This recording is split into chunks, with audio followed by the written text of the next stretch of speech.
चलो आ जाओ बेटा। तो देखो चल रहा है 14, 15, 16, 18, 20, 21, 22, 23, 30, 31, 32। This we will talk about it, but again a little later. Amendment है इस साल का कि क्यों इनकम को टैक्स किया। 32 है, ऐसा बहुत सारा है, वो नहीं।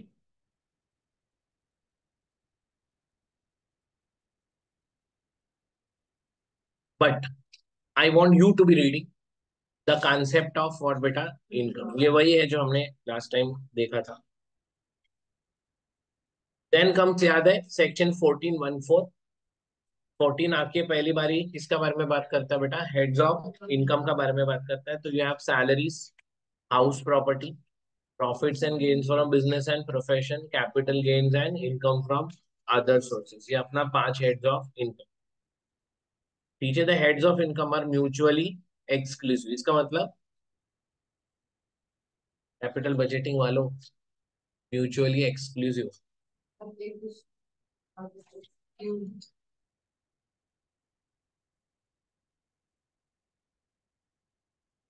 मतलब एक इनकम ना, दो हेड्स में कभी टैक्स नहीं हो सकता।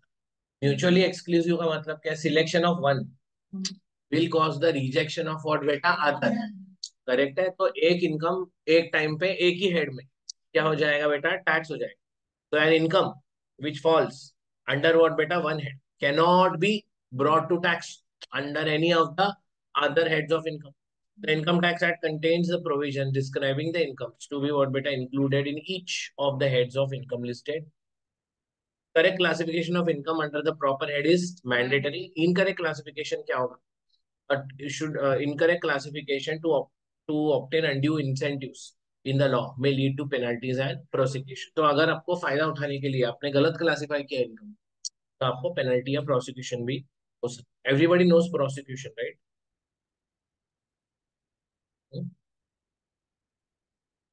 Prosecution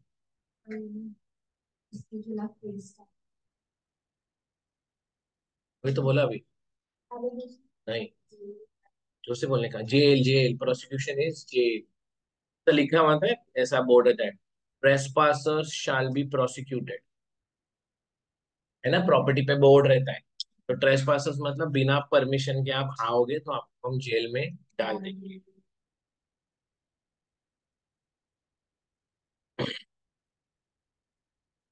14A I will explain you later, but 14A अभी नहीं। This again you know, I don't want to explain, you tell मी।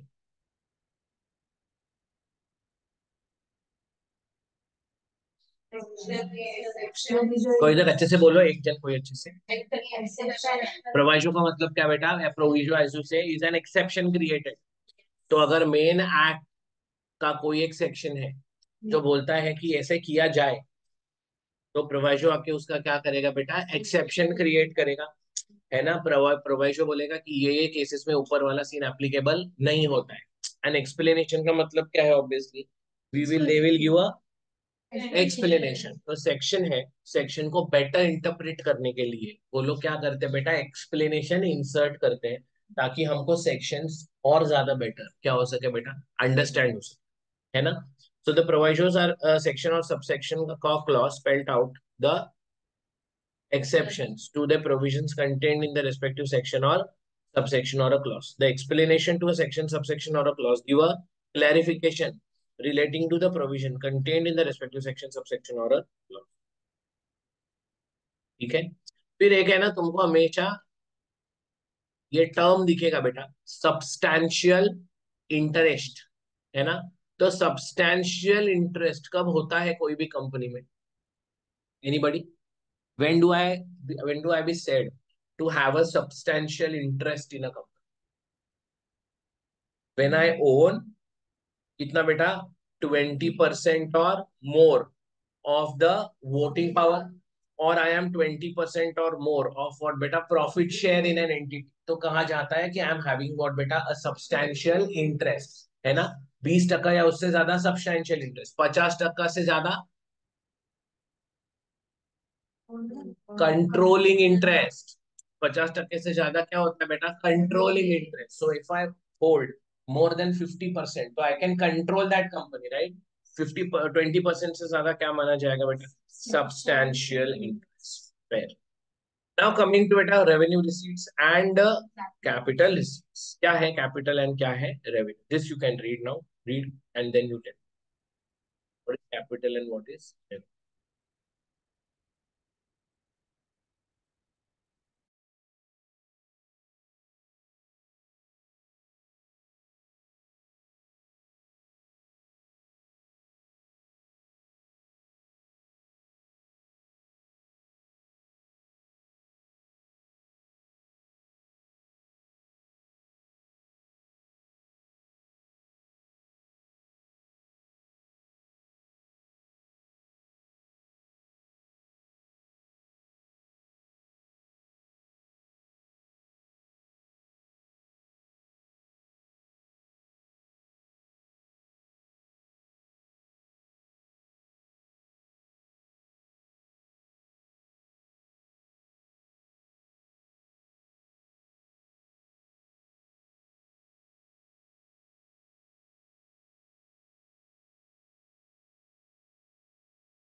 तो आगे बढ़ेंगे बच्चा.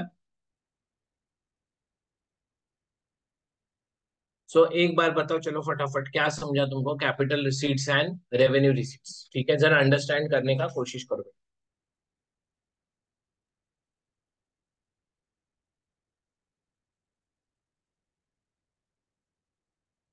देखो, ये क्या बोलता है, रिसीट्स रिलेटिंग टू व्हाट बेटा?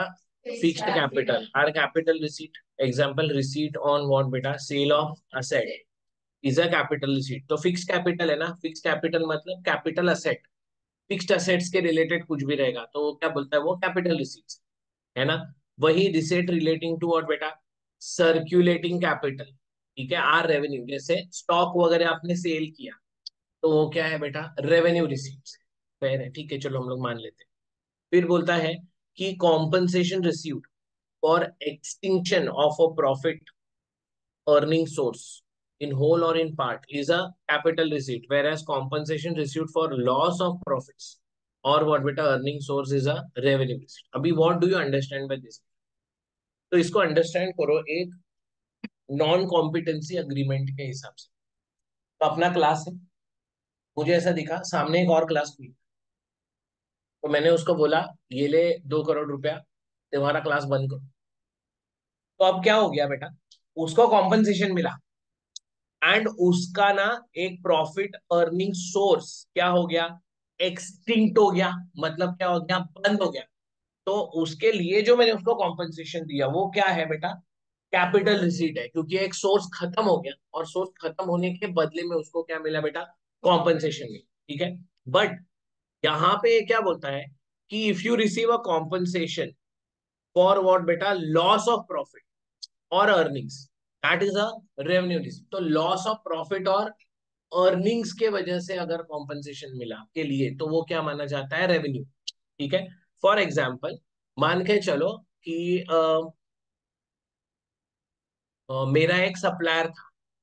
ठीक है, और मुझे सामने कोई एक बंदे को ऑर्डर्स प्लेस करके मतलब कंप्लीट करके देने थे। अब सप्लायर ने ना मेरे को रॉ मटेरियल टाइम पे नहीं दिया, तो मैं सामने वाले का ऑर्डर पूरा नहीं कर सका, तो वो ऑर्डर कैंसिल करके चला गया। मैंने क्या बोला, सप्लायर ने मुझे टाइम पे रॉ मटेरियल नहीं दिया इसलिए मेरा वो लॉस हो गया।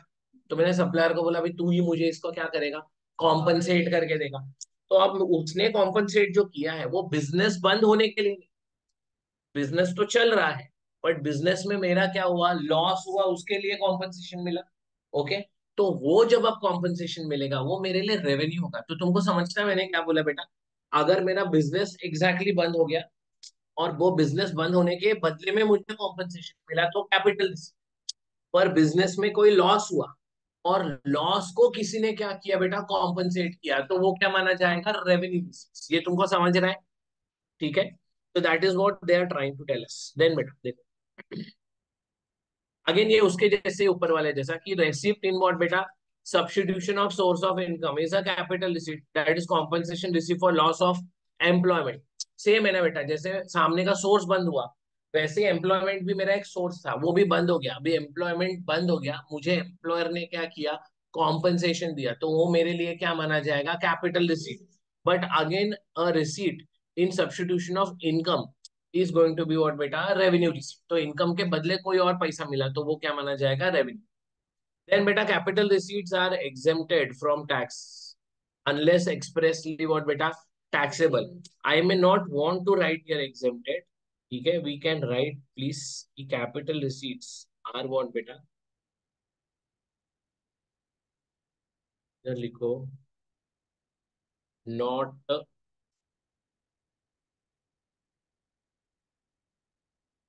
Taxable unless they are what beta?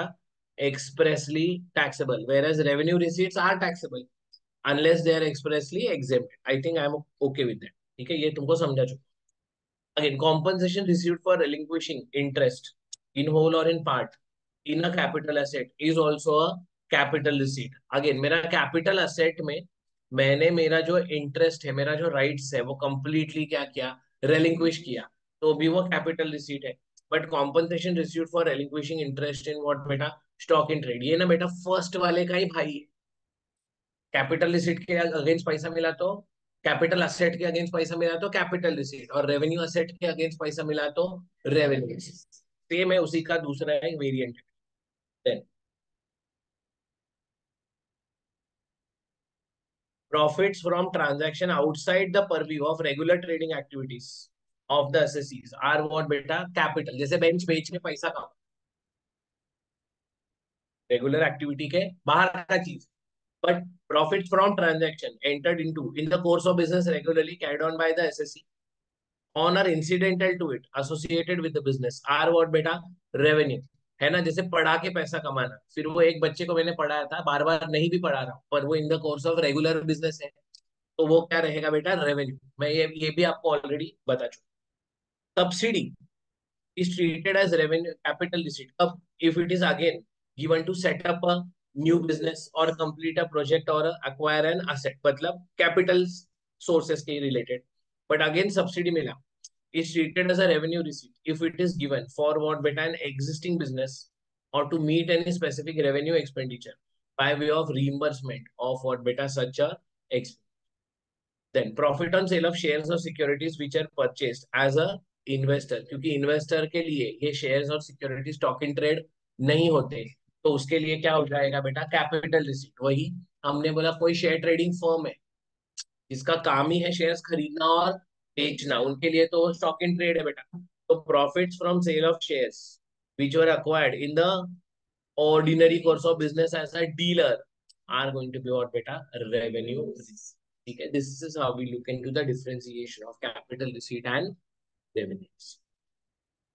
ठीक है. MCQs can you see once, खुद से जरा ट्राई करो, कुछ नहीं आते तो मेरे को पूछो. Case law for the timing नहीं पढ़े थे, थोड़ा और एक दो लेक्चर जाने दो, फिर केस लॉस देखना चालू.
डन क्या? तुमको समझा क्या राइट आंसर पे डॉट दिया हुआ है?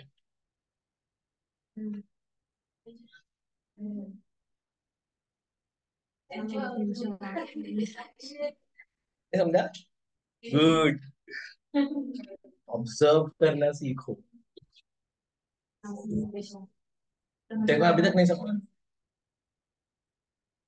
राइट आंसर पे डॉट दिया हुआ है।